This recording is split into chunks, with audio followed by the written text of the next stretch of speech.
Bonjour, bonjour. Minogi segane kwenandishnakas, anemiking nendoji. So I'd like to start by sharing with you my story.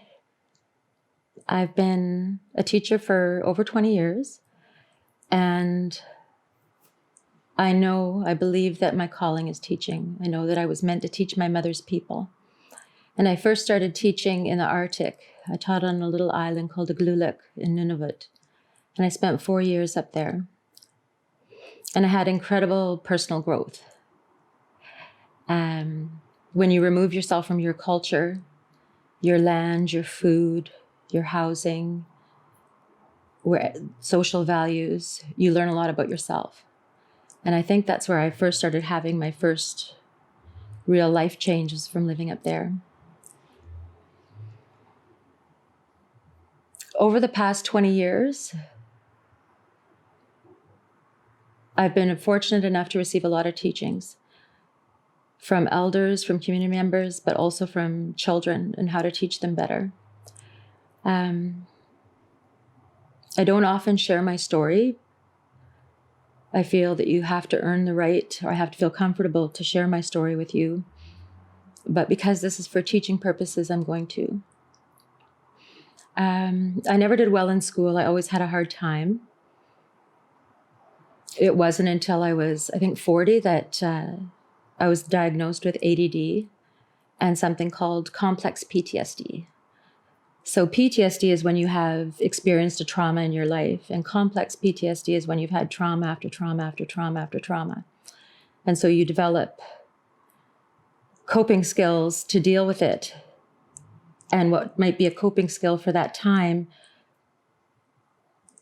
often leads to lifelong traits that aren't necessarily good for you.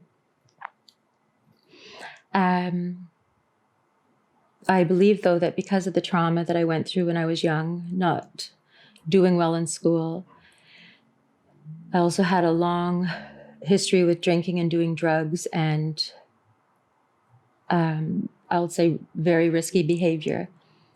But all of that, I feel, led me to be a better teacher because I understand when somebody has addiction. Nobody chooses that. Nobody would choose to be a drug addict or an alcoholic.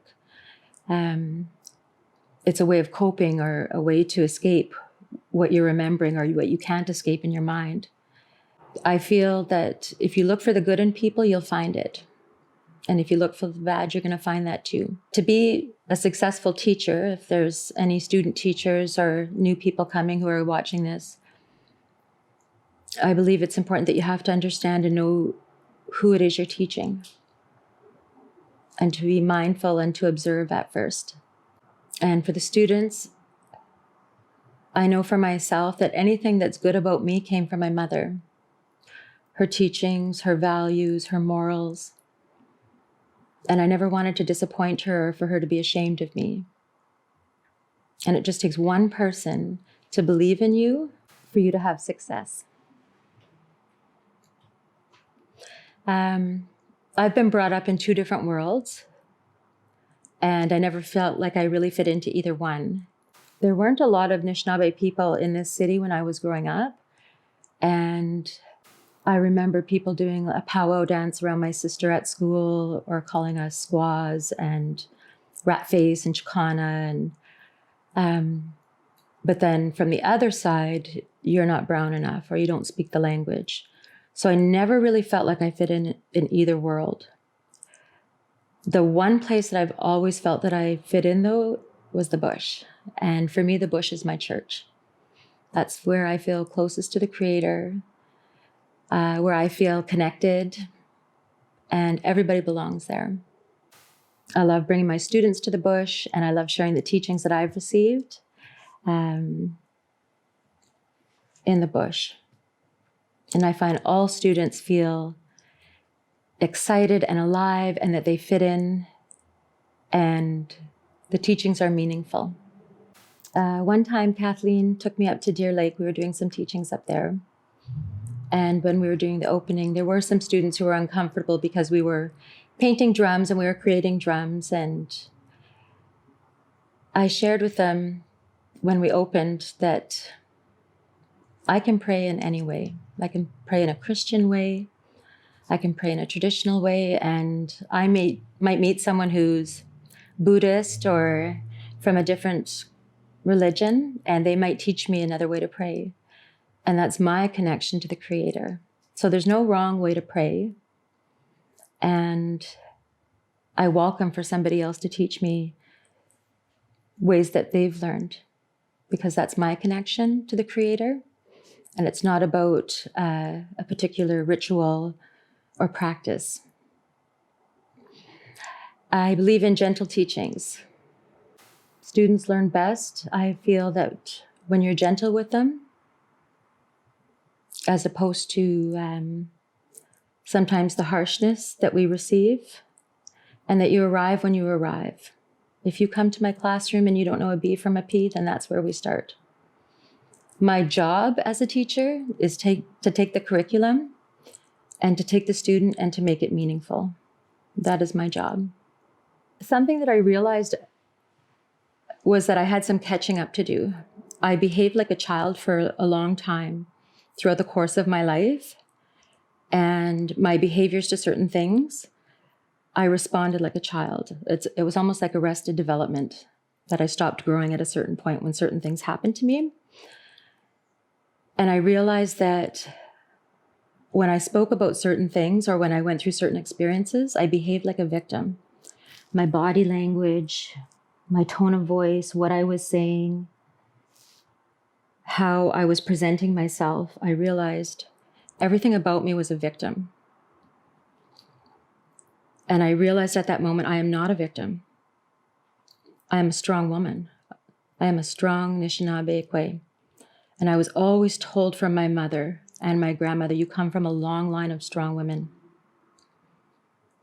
And I had to change my thinking. And even when I presented certain topics to people, the way I spoke, the language I used, and I didn't present a solution, I was just presenting a problem, that I was behaving like a victim.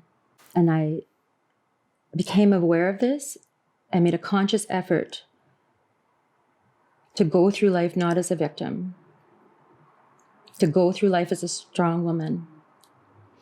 And don't feel sorry for me when I share my story with you, because pity is a useless emotion. You can have empathy for what I've gone through, but do not pity people.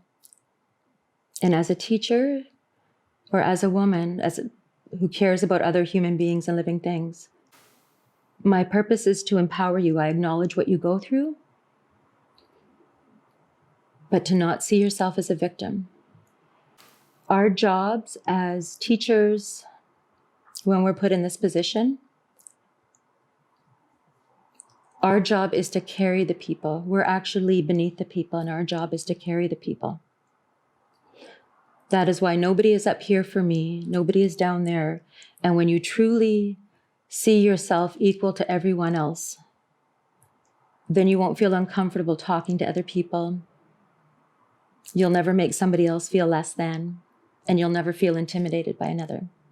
Once you truly see others as equal to you and all living things. One of the biggest things is that for me, when you're in my classroom, is that you have to contribute to the greater good of the group. You have purpose here, you have a sense of belonging, and you have a sense of identity. Everybody has to contribute to the group, whether that's putting groceries away, watering the plants, cleaning. If I ask you to do something, it is not my job to care for you. It's my job to teach you so that you can care for yourself. And in time, you can share these teachings. Over the years, I've had many, many students who may have been disappointed or bitter that they had to go to school and when they first started coming to the classroom. And I'd say the best way that we connected was through sewing. To sit around and we sew, we make whatever you can think of, we can make it. If you want to make gauntlets, hats, mukluks, moccasins, dakabisans. And that is where we've had our greatest connection and our teachings. And in doing so, we talk about where the animal comes from, the different types of fur, that certain furs are good for to get wet, or, around your face. You don't want to use rabbit because your breath will make that soft hair go flat, and then it won't have any insulating properties. You need to have hair that has the guard hair like a dog, like a wolf or a coyote, a fox. Different skins are used for different things. Moose is very thick, but it's porous. It's easier to push a needle through, whereas deer skin is very thin, but it's very compact. So just learning about the different parts of the animal, sinew, traditional sinew, some students have asked about it, and it's very difficult to sew with. It's not uniform and even like the sinew that we use. It would have come from places like along the back or different parts of the animal. But it's almost like when you see somebody spinning wool, it's thick and thin and thick and thin, and it's very difficult to work with. I think also when students work on making their own moccasins or gauntlets, they realize the time, the patience, and the importance of being mindful of what you're doing. And we always want our work to look like elders and people who've been sewing for so long. And it takes time to perfect your craft. I find that when we have elders come in and we work with birch bark, and we make birch bark baskets for the students to know that you can only pick the bark at certain times of the year. And that doesn't follow the calendar year like we do in the West. It's when the rose hips come out and the fireflies first come out, that's when you can pick bark. And the spruce roots, it's too late to pick them now. We can pick them up until a certain time of the year. It's important to know these things because if you take the bark off at a different time of the year, you can damage the tree. And my grandmother would give me teachings with working with birch bark, and that babies would be packed up to here with moss, and that the moss would take away the pee from the baby. And she said that no babies ever had diaper rash, and that when you were pregnant, you would spend that time gathering your moss. My grandmother gave me a lot of beautiful teachings. And my grandfather. He would say, we don't kill bugs where we come from, because they would say, you only kill them because you don't hear them screaming. And so my students in my classroom joke and laugh because anytime there's a bug or anything in the classroom, they won't kill it. They'll get me to come and take it out and remove it from the classroom. But it teaches you to value life, that everything has a purpose, not to be afraid of it. And one thing I feel very connected to is spiders, because they sew as well. So I always feel like they know that I'm not going to hurt them, and that we're connected because we both sew.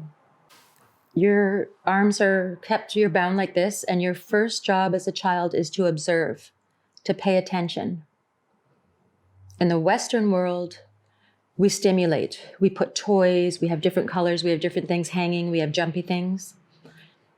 But in the Anishinaabe, you're to observe.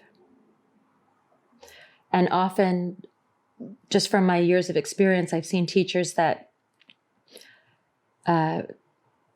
continuously ask questions, wanting students to be very engaged, and that's not the way. When I first started teaching in the Arctic, another teacher was, she had spoken to me, and that she was irritated with the kids for how they spoke to her, because they would say, Kathleen, come. And she found that so rude. But she hadn't had the opportunity, or hadn't taken the opportunity to get to know the language. Because in many languages, especially when I was in the north, in Inuktitut, it's to say come, you'd say kaigi, and it's not rude. That's the language. Attirer, wait, and it's not rude. But when the student was translating that to English, she perceived it as being rude. So I think it's important for teachers to understand a lot of nonverbal communication, a lot of talking with your face, nonverbal cues. In the Arctic, crinkling your nose meant no, raising your eyebrows meant yes, means I didn't hear you. So to first think of yourself when you go to a community being that child in the Tikanagan. Your first job is to observe, not to stimulate, not to entertain, but to observe. That will be your first teaching. My reserve is right next to an urban center. So we've been for hundreds and hundreds of years, but we still carry many residual effects, not effects, pieces of living in small groups. When you live in a small group of people, you don't try to stand out. You don't try to better your neighbor. You don't try to accumulate wealth. When you do, it shows you're not sharing. If you have, you're expected to give, whether it's food, whether it's help, whether it's money, whether it's your time. But in a Western world, you're expected to be independent. You do try to stand out. We do things like give trophies and awards and accolades. And one is not better than the other. They both served a purpose. In a small group, you had to rely on each other. You didn't want to encourage any sort of jealousy. In this group, you had to stand out. There's hundreds of thousands of, sometimes millions of people. You have to stand out. Look at me. Look at how wonderful I am. Pick me to be on your team or to go to your school or for a job.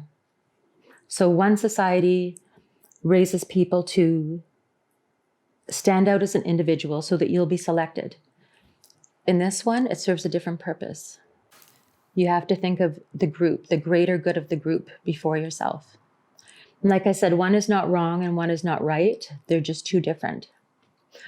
In traditional, or in the Anishinaabe culture, tend to avoid conflict. Don't like to argue, shame people, stand out. Those are awful things to do. In Western world, you are often taught to speak up, have a voice, be able to debate and defend and validate what you believe. So they're just two different ways of being. So for new teachers, to be aware. I feel that I have been absolutely blessed. I have received so many teachings, some very, very hard. But I'm thankful that I'm healthy and safe and happy. And I'm able to share these teachings with others. Because the gifts that I have been given, sewing, my land skills, my people skills, are only a gift if I continue to give it to others. Miigwech.